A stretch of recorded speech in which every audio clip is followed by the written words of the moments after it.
And welcome to Rainbow Six Siege, the game that's been out for 2.5 years and still has me playing like a drug addict trying to get more drugs. I had to do drugs.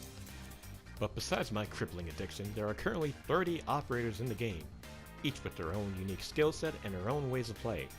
Since I have the experience and I'm clearly an expert, I will have to show you guys the ropes on every single Rainbow Six Siege operator.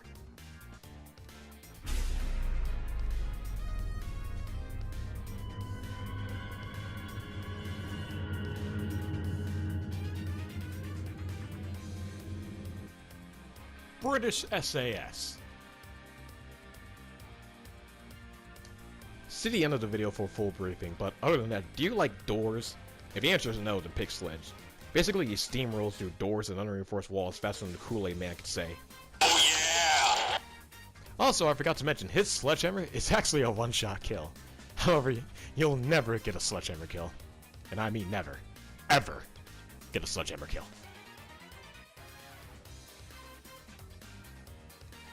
Since Sledge hates doors, there must be something else to be hated by the Brits. Electronics! I mean, just listen to this guy talk! GPS satellites, unmanned drones, fucking laser sights. In fact, I find his hate so moving, I made my profile pic Thatcher in cat form. You throw down his EMP ball and it destroys every enemy electronic in the area with the exception of pulse heartbeat sensor, but even then, it still stuns it. Just remember to never put a laser sight on his gun.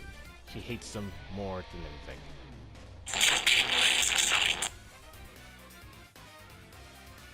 Ever wonder what it'd be like to simulate being a Nazi and gassing people? If so, then let your inner Nazi free. Even though he's British, the man Smoke has 3 gas grenades that are so lethal to kill anyone except him, even his teammates.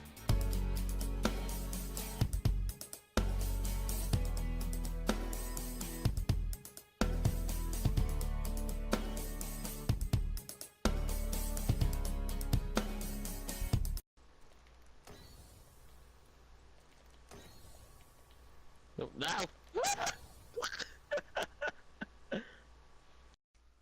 Also, remember to keep Ash away from him. He gets a little creepy when Ash is next to him.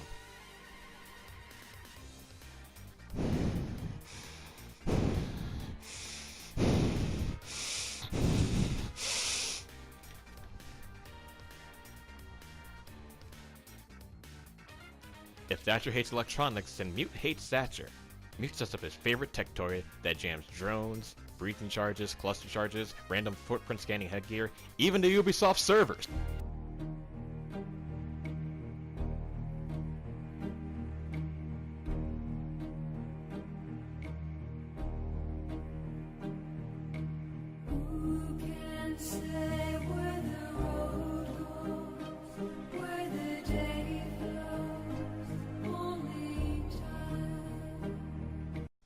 FBI, SWAT. Ash is one of the 7 female operators in the game. She's a strong and independent woman who runs like Sonic the Hedgehog on crack. You're too slow!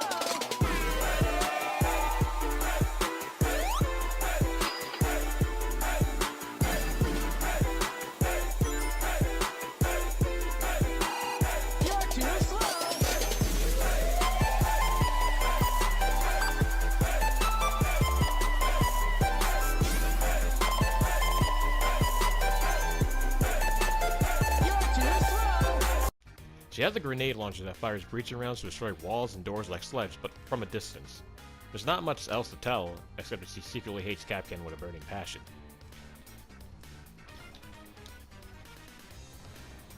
Oh my god.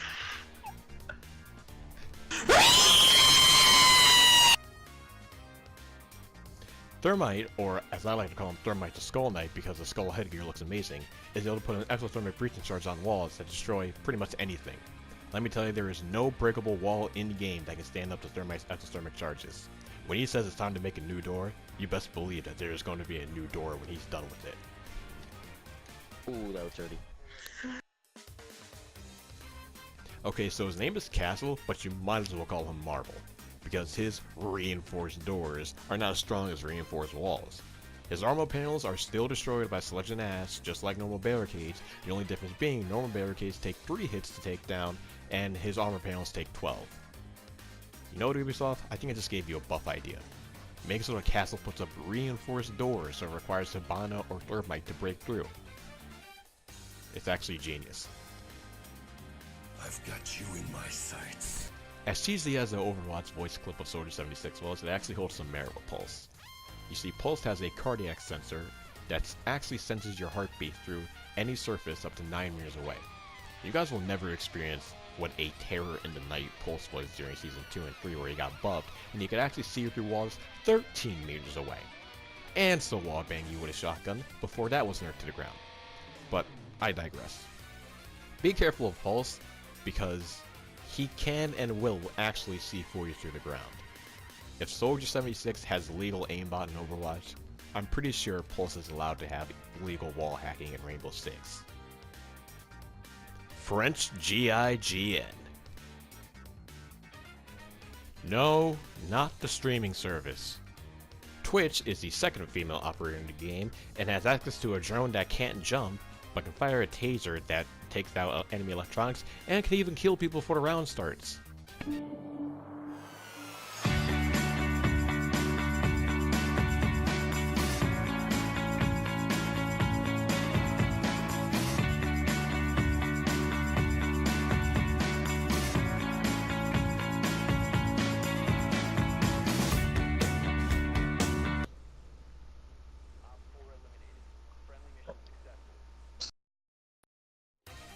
Montaigne, Mountain, Montague, Marinara, whatever you want to call him, Montaigne is the person you want to meet, but you also don't want to meet him.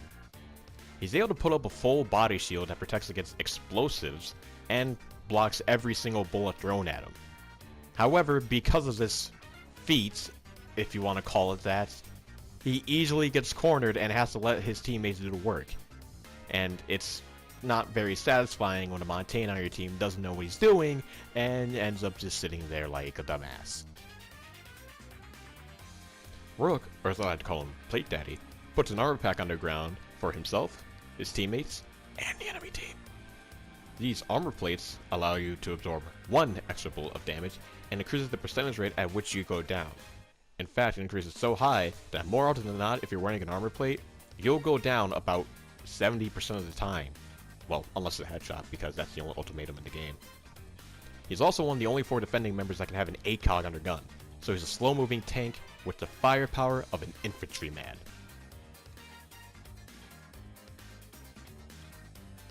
Doc is actually the definition of tank in this game. Because he's a defender, he has access to Rook Plate armors, and he is a 3 armor, meaning that he's a lot harder to kill than almost all the other operators. Combines this with the fact that he has a stim pistol where he's able to revive himself to 75 HP and his downed teammates from a distance to 75 HP. He can also overheal himself and his teammates up to 140 HP, making him pretty much invincible. He's also one of the 4 defenders that has access to an ACOG sight on his gun. But why use that when you have an OP shotgun? Am I right? Or am I right? One friendly remaining. Diffuser located. German GSG-9.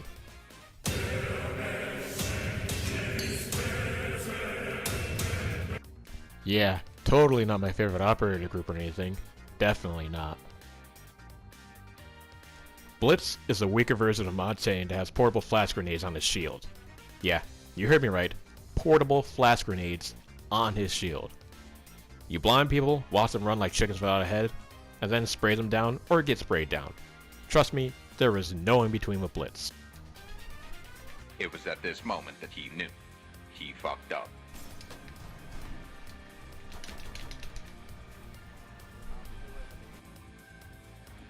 She finds technology.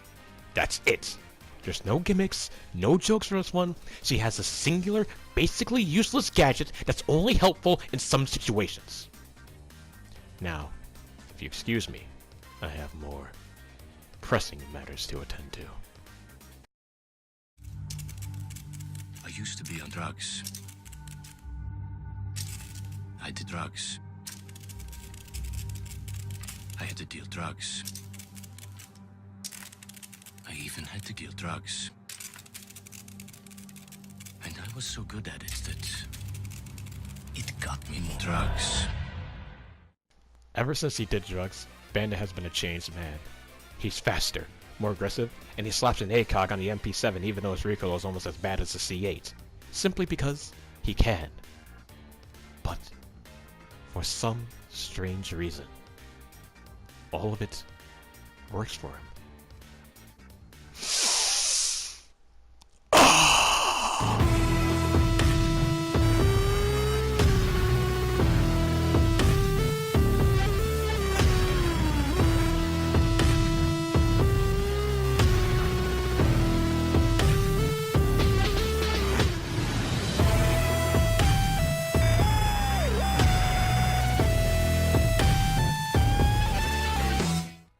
He likes putting down car batteries on reinforced walls, barbed wires, or shields in order to deny breach charges, drones, and damaging attackers in the process. Other than that, let Bandit do his drugs and he'll be A-OK. I used to be on drugs. Jaeger Bombastic, or is every attacker's worst nightmare. He's fast and is the only defender with an assault rifle, excuse me, carbine, that he can slap an ACOG on the spawn piece at every single chance he gets. Down to 5 seconds. Guys, I put bandits on the... Just gotta be sure. Hey, if someone gets their fucking... First of all, someone need to get their armor still.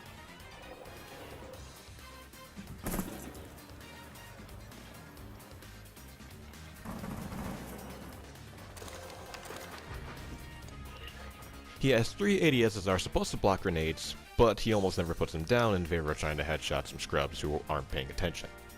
Either way, be sure to watch every single window when you spawn, or else you may possibly die. It's just an inevitable truth at this point. Russian Spetsnaz.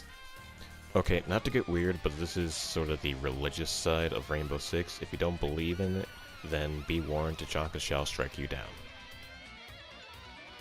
The Dark Lord of Rainbow Six Siege. If there is a hostage within a 1,000-yard radius of Fuse, there is a 70% chance that, well, he will die.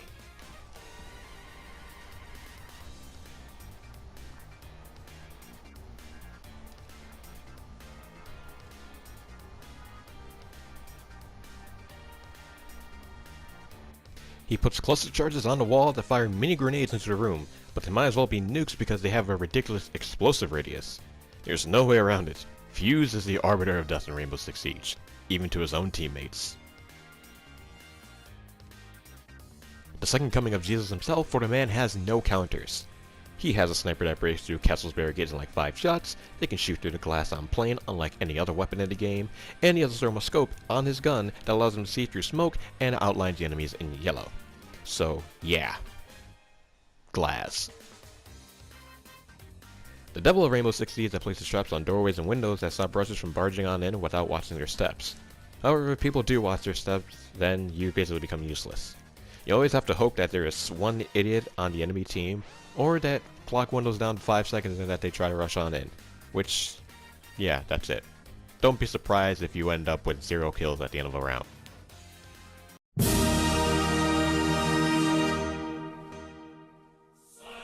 The god of Rainbow Six Siege who passes along righteous fury with his LMG. May it always be mounted and loaded.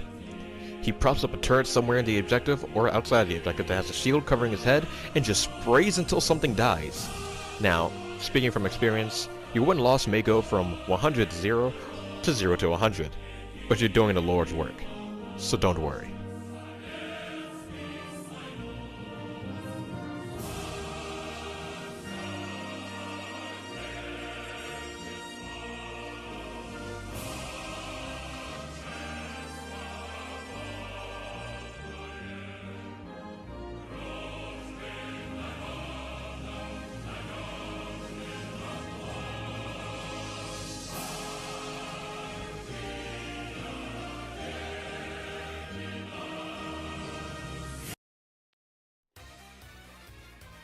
The Canadian version of Sledge that uses an underbarrel shotgun instead of a sledgehammer. That thing is lethal too. If you don't think he can kill you with it, you better think again, boy. Oh my god, he's in the bathroom. Right there.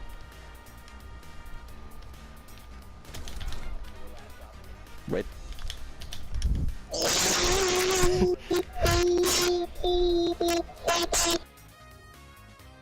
Commonly mistaken as Buck, Frost is an Asian Canadian who places bear traps on the ground that downs opponents instead of outright killing them like Capcan. She's pretty much Capcan 2.0, but Asian and Canadian. Blackbeard, or now Nerfbeard as we call him, is going to put a shield in front of his face that blocks headshots for about 3 or 4 bullets, give or take. The reason why we call him Nerfbeard is because in Season 3, when he was first released, he had one 800 HP shield. He was actually untouchable for the better part of Season 3. Then the nerfs came in, and now he has two 60 HP shields, he aims slower with the shield active, and the shields can only take about 3 or 4 bullets. So yeah, Nerfbeard everybody. I am become death, the destroyer of scrubs. Valkyrie places cameras in spots you don't know about to peep on you while you're doing your business. All in all, she's a great pick as long as you know where to put your cameras, but be careful because IQ lives to stop your peeping ways. Spice Lord Capitao has a crossbow that fires mini smoke grenades or asphyxiating bolts that roast you faster than you can ask for barbecue sauce for the meal you're about to become. Caveira, or Caviar as I like to call her, is a nice operator that sneaks behind people and strangles them for information revealing the attacker's position for 6 seconds. It's recommended never to follow Caviar because 1, she works for a solo, and 2, you become entranced by other things. The love child of Ash and Thermite, she's able to launch fidget spinners into reinforced walls to break them down, either making peek holes or smaller doorways to get through. Like her mother, she's fast as fuck, and like her father, she's almost 100% needed on any team. I'm just going to relax here and let Yokai do the rest. That's an actual quote that Echo uses in game. I wish it wasn't an exaggeration on how true this statement is, but by God, Echo does nothing but sit down and disorientate people with his drone. Not to mention the fact that he runs like all he's ever eaten in life is Big Macs, but man, Echo, please, for the love of God, do something. Funnily enough, Jäger in German means hunter, but Jackal is more of a hunter than Jäger, unless you're hunting spawn peaks. Jackal is able to track your footsteps and tell who you are, where you've been, where you are, and how long you've been there. Yeah, your hunter game will be nowhere near Jackal's level. In fact, in order to show how good of a hunter he is and how efficient he is at hunting, here's an ace.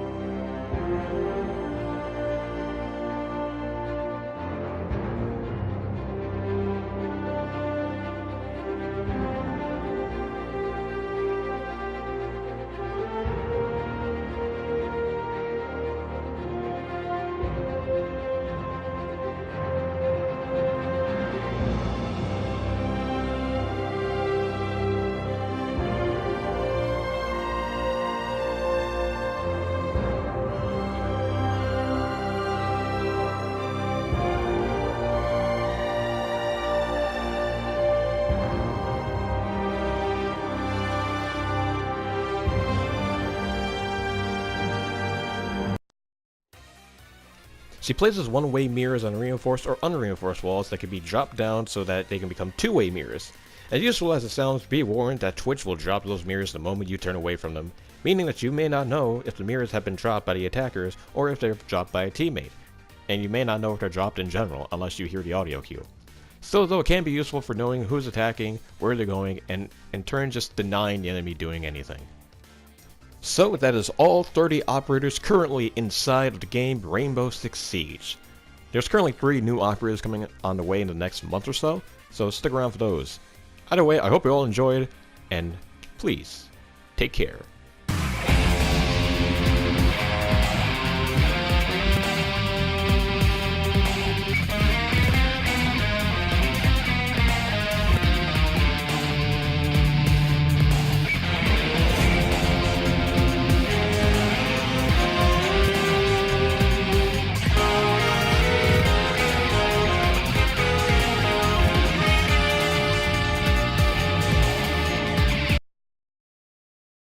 I did say to those who stuck around to the end of the video, I would provide an elaboration on Sledge.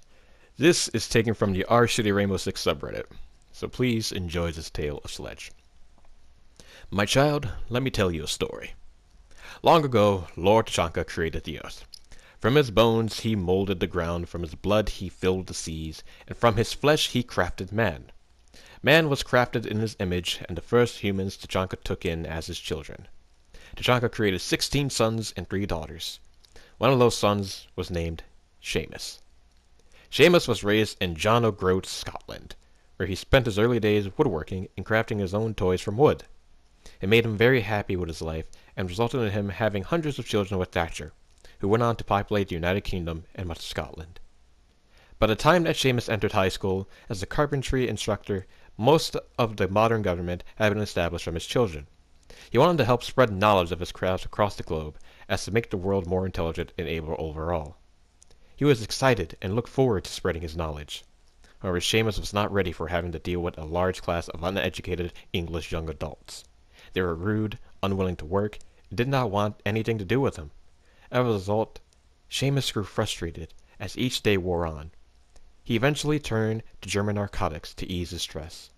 One day, when he came to class, the students were being unexceptionably unruly. They refused to listen at all and insulted him directly. Seamus had had enough. He was sick and tired of those insolent children disobeying him. After all, he had created many of them. He drew his mighty hammer, and in a fit of rage, annihilated every student in the class. The other sons of Tachanka, aware of his breakdown, attempted to contain Seamus, or Sledge, as he was now known. Almost all attempts to stop him failed miserably. Thousands were killed. Eventually, the operators had to retreat to Hereford Base to plan their counter-assault. After all their attempts failed, they were at a loss. They knew of nothing that could stop them. They could not think of anything to do, and Sledge was fast approaching. They were running out of time.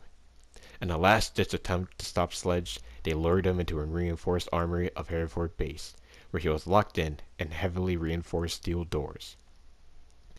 These worked very well at first, but would not last.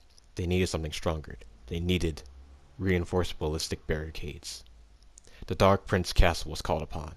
He was revered among the operators as he single-handedly stopped the siege of Tachanka's fortress long ago. His barricades were made of the most powerful materials known to man. They decided that he was their best bet against Sledge. Castle arrived as Sledge was nearing success in destroying the steel doors. He sprung into action, immediately barricading every door in Hereford, locking himself and Lord Fuse inside to try and contain Sledge. With a sad look at Fuse as he put up the last of the barricades, sealing them in, they headed downstairs. They could hear Sledge bashing the steel barricades. However, he was beginning to tire. His strokes were slowing, and he was grunting. Finally, they ceased. The pair sprung into action, destroying the steel doors and barricading them with reinforced ballistic barricades. Fuse quickly planted his charges on each door. They would destroy him once and for all. For 30 days and 30 nights, the cluster charges fired their payloads, never ceasing. They could hear Sledge's screams of agony, but he never seemed to stop. Finally, they stopped firing. The pair looked through a hole created by the cluster charges to see what had happened. To their surprise, they could not see Sledge anywhere. He had disappeared. The pair rejoiced. Then a whistle, and a crack. Sledge had destroyed the barricade they stood at. Stunned, the pair looked at his horribly disfigured face and body in shock. Doors, he moaned. Doors. Bad. He had associated the cluster charges with Castle's barricades. In a fit of rage, he bashed Castle's skull in with his hammer. Fuse attempted to run, but was too slow and was killed by Sledge. After escaping his armory prison, Sledge destroyed all of the barricades in Hereford Base and escaped. He rampaged across the planet, destroying every door in sight. After all were gone, Sledge slept, and he remained in slumber to this very day.